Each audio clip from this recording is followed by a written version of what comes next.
Good morning, everyone. It's Wednesday, October 18th, and welcome to Mornings with the Manager. As always, a few pieces of information that I'd like to share with you from my perspective as your city manager. Last night we had a council meeting, as always, first and third Tuesday of the month, and we discussed the rental registry. It was really not a lot of new information that was being shared with those who came to the meeting. The council approved the second reading of the rental registry with the understanding that we will come back in 2 weeks and add another provision on into the rental registry that has something to do with a 30-day notification period. Hopefully by next council meeting, which I think is scheduled for 11:07, we will have the final rental registry approved, and then we are still on the timeline to start the actual work and implementation and reporting requirements on January 1st. We have already an RFP, request for proposals, on the market to figure out the software part of that. As you know, the rental registry is basically a gigantic database that will carry all the information that landlords, property managers have to submit with respect to all the different properties. And we are on track to populate that starting in January. We will keep a close eye on the overall developments, especially also of the responses by the vendors. And of course, before you can implement something, you have to sign contracts, and the parties have to agree on the warranties and the mutual indemnification language, etc. So we are not really delayed, but I wouldn't be surprised if we will do the cautious thing and assess the situation and be sure that we can implement when we are actually ready to implement. I don't want to have a false start here. When we start, we want to be ready to do it right. So again, right now we are all on track. Staffing wise, also, it looks like we will have enough staff when we start that project. Again, last night, council listened again to a group of residents that has been showing up every meeting where rental registry was discussed. When we had the rental ordinance discussed, there were not any new arguments that the council heard that swayed them to make additional changes there.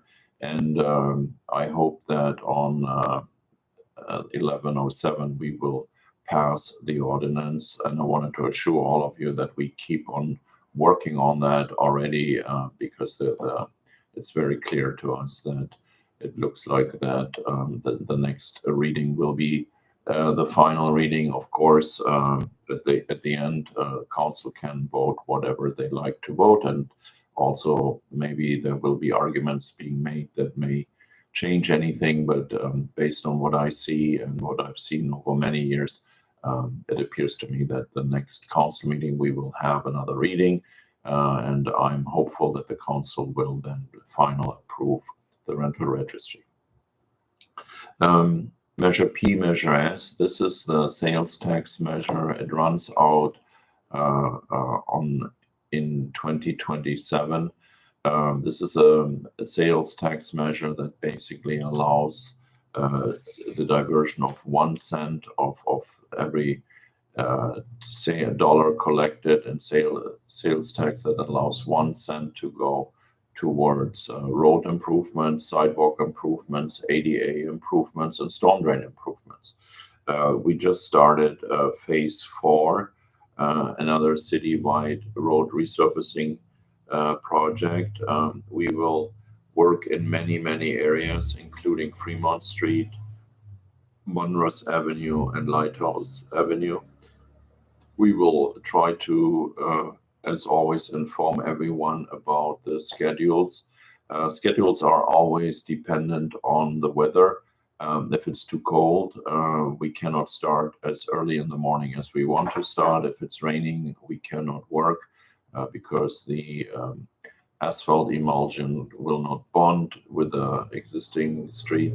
So there are a lot of unknowns, but we will do always what we can do to inform you proactively and let you know about all that. I just want to share with you that sometimes work gets delayed, and that's most of the time just delayed by weather-related incidents. So that is a project that is in the amount of about $4.5 million, and we will make sure that the notification are being sent out, and we appreciate, as always, your patience, and we appreciate your understanding when sometimes you encounter detours, and we're trying to just get in and out as fast as we can, and hopefully the end product, Better Streets, will help us. Our road condition index, that's basically a grading system that looks at the overall condition of our streets, has improved. We started with measure PNS in 2015, and we have raised the bar from I think something like 51 to now 71, 72. So the road conditions in the city keep improving, and measure PNS contribute about $11 million each year dedicated to the road improvements, sidewalk improvements, ADA improvements, and storm drain. So we're looking forward to spending that money as fast as we can, because our roads are deteriorating, and the sooner we get the slurry into the ground, the more we stabilize our road systems. We have on Fisherman's Wharf today coffee with the cop from 1 o'clock to 3 p.m. So 1 p.m. this afternoon to 3 p.m. Coffee with a Cop is hosted at Nitro Cycle Coffee. And if you want to have a great conversation with one of our police officers, and if you want to do this also in the most scenic area that you can have here on the Monterey Peninsula, come to Fisherman's Wharf, go to Nitro Cycle Coffee, and just engage and learn more about what we are doing, but more importantly, also share with our officers what you are seeing and what you think we could do better.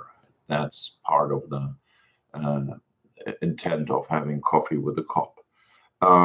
Staying in the groove with respect to events, on this Saturday, October 21st, we have a mega event in the city event calendar.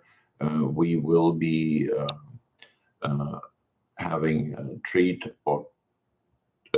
trunk or treat on Pacific Street. Pacific Street will be blocked, and there will be various organizations that will host trunk or treat for the children.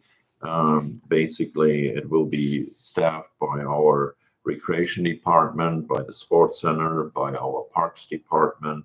The conference center will be there, the police, fire, finance, library, community development. So all our departments will have trunks and treats there. My museum will be there. Monterey Bay Parent, Monterey Peninsula Chamber of Commerce is supporting it and will be there. Old Monterey Business Association.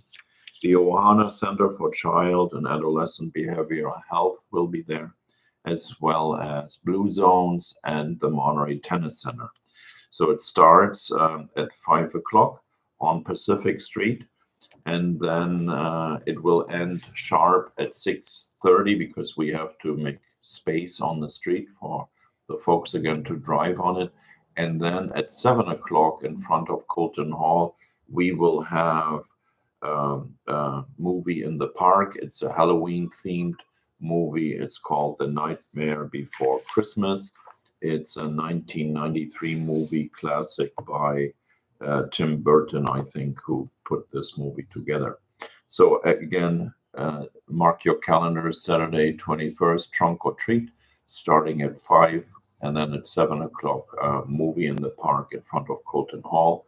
I think the weather outlook looks favorable, so hope to see a lot of folks being on Colton Hall lawn. And I look out right now and I will make sure that the lawn is actually mowed also, and it looks all nice and welcoming for everyone. Also happening this Saturday is the Emergency Preparedness Fair. It will be at the Del Monte Shopping Center. It's hosted by Montage Health. It starts at 10 o'clock, will end at 1 p.m. And we will be also participating with our public safety teams from the fire department and the police department. Again, public fair, emergency preparedness fair, hosted by Montage Health, and with participation by many others, including Monterey PD and Monterey Fire Department. Also, events that you should mark your calendars is on November 4th. There will be also two large events happening in the city of Monterey. The Western Flyer, the boat that John Steinbeck and Doc Ricketts took to drive down the Mexican coast, that ended up in the book described by John Steinbeck entitled The Sea of Cortez. That boat, Western Flyer, is coming back to Monterey. The boat has a very interesting history. It actually was underwater for about 6 months before it got lifted up again, before it got raised. There's still a member of our community who was on that original trip as a deckhand and as one of those folks that had to operate the boat. And it's still part of our history, and he's part of the history, and he will be remembered also as part of actually doing that expedition together with John Steinbeck and Doc Ricketts. So the Western Flyer will move from Moss Landing over to Monterey on November 4th. The boat is expected to be here at about 11 o'clock in the morning. It will be open to look at from 11 to 4 p.m.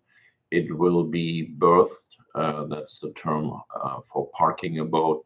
It will be berthed at the end of Fisherman's Wharf at the California dock. And hopefully a lot of folks will come. There will be a small flotilla of boats also welcoming the Western Flyer when it returns back to their home port on November 4th. So Western Flyer, a great history attached to that boat, to that fishing boat. And there are a lot of plans by the Western Flyer Foundation how they like to use the boat for marine biology and other elements that are related to the Monterey Bay, but also to the greater Pacific Ocean and marine research. So stand by for that. We also have started talking to the Western Flyer about a collaboration with respect to the Pacific Biological Laboratory. That's Doc Ricketts' lab, as some people call it.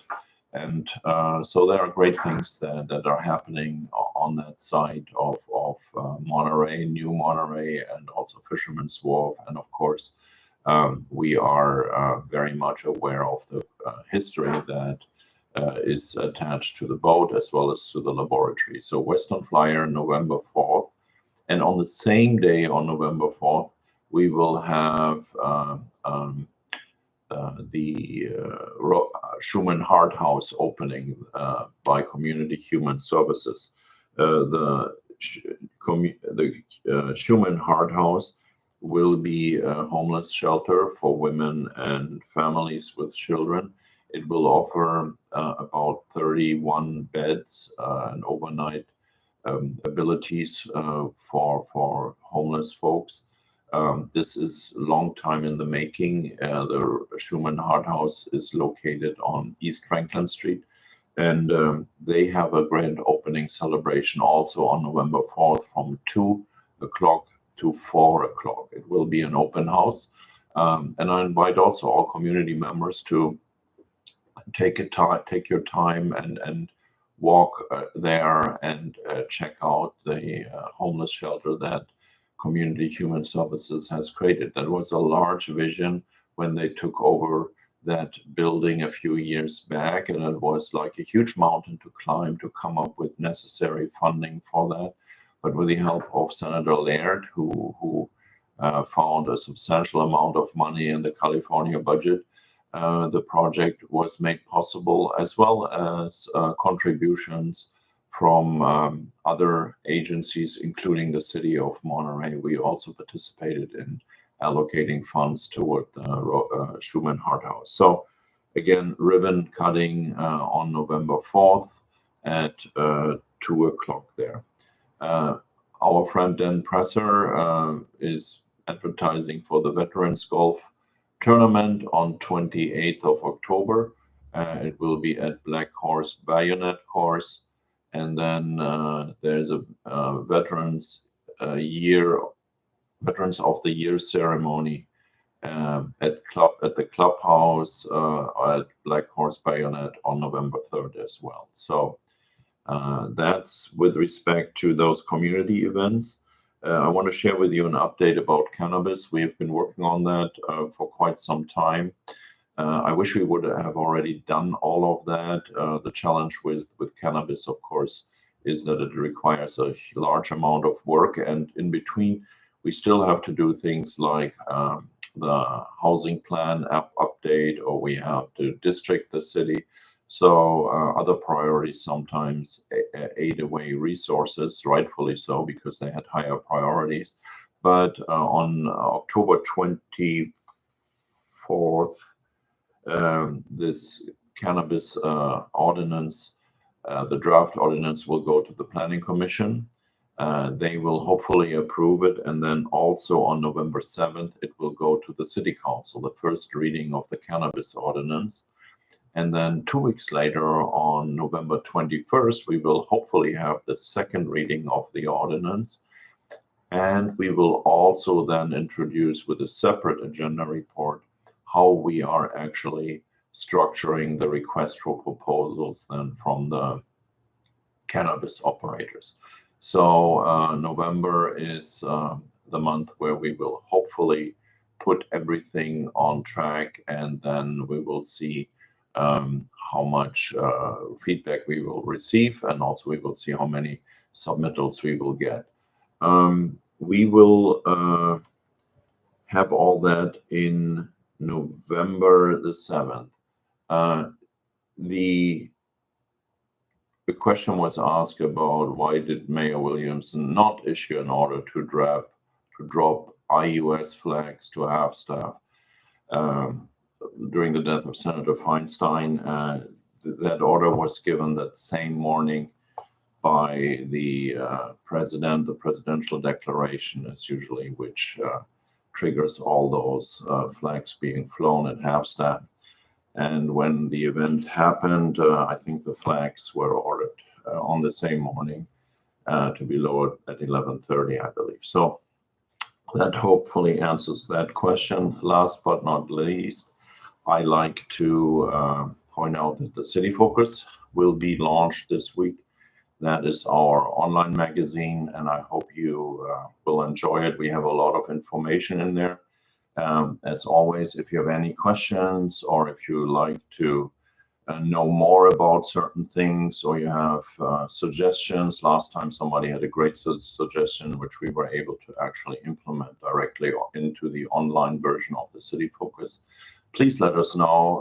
A lot of work goes into those quarterly issues, and I hope you will find the time to read it and distribute it. So with that, thank you so much for everything, what you're doing for our city and for our residents. And I wish you all a happy Friday, happy Wednesday. And I hope to see you soon at a city council meeting, or if not, maybe around town. Thank you so much. It's a privilege working with you. Have a great day. Bye-bye.